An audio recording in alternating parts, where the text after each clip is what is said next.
The scene is set in the dramatic desert wilderness. Above, the sky is dark and stormy. Below, golden dust devils dance and swirl in the hot wind. At the foot of Mount Sinai, a crowd of Filipinos stand gathered together in awe and fear. Among them is a Filipino man, the center of our story. He looks up towards the mountain with a mix of excitement and apprehension. Suddenly, a figure appears on the mountain ridge. It's Moses, his staff held high, his robe flowing in the wind. In his hand, he holds 2 stone tablets, the very same tablets that had been given to him on top of this same mountain, the 10 Commandments.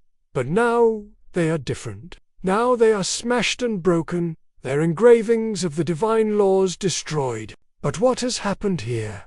Why is Moses so angry? The answer lies in the events that unfolded earlier in the day. As the story goes, Moses had gone up to the mountain to meet with God.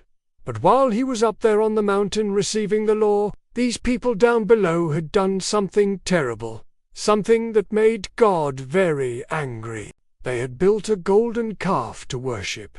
They had abandoned the one true God for a false idol. And when Moses came down the mountain and saw what they had done, he was furious. He threw down his staff in anger, and it split into pieces. Then he looked out over the people and cried out, "What have you done? You have made God so angry that he could destroy us all." But the people were afraid and they were ashamed. They knew they had done wrong. So they asked Moses to forgive them and to pray to God that he would not destroy them. Moses was a man of great faith, but he was also a man of great anger, and in that moment his anger burned hot. He wanted to punish these people for what they had done. He wanted to show them the power of God.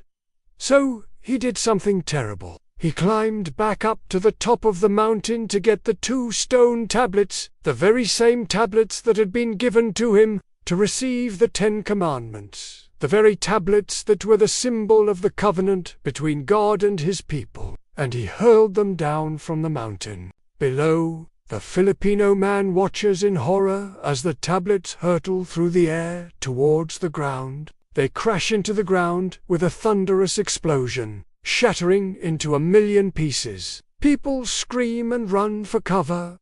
Some fall to the ground, dead. Others hide behind rocks. Still, others flee into the wilderness. The man drops to his knees and covers his head with his hands, unable to bear the sight of the holy judgment, and then suddenly everything changes. The sky bursts with golden light, and the voice of God booms across the mountains. The voice is loud and clear and echoes with power. The Filipino man looks up in wonder and awe as the voice speaks to him directly. It is a voice he has heard before, a voice that has been passed down through generations, a voice that has spoken to his people for hundreds of years. But never has he heard it so clearly, so powerfully. The voice says his name and tells him that he is chosen. The voice says, "You are chosen to lead my people out of this wilderness. You will be the one to bring them to the promised land."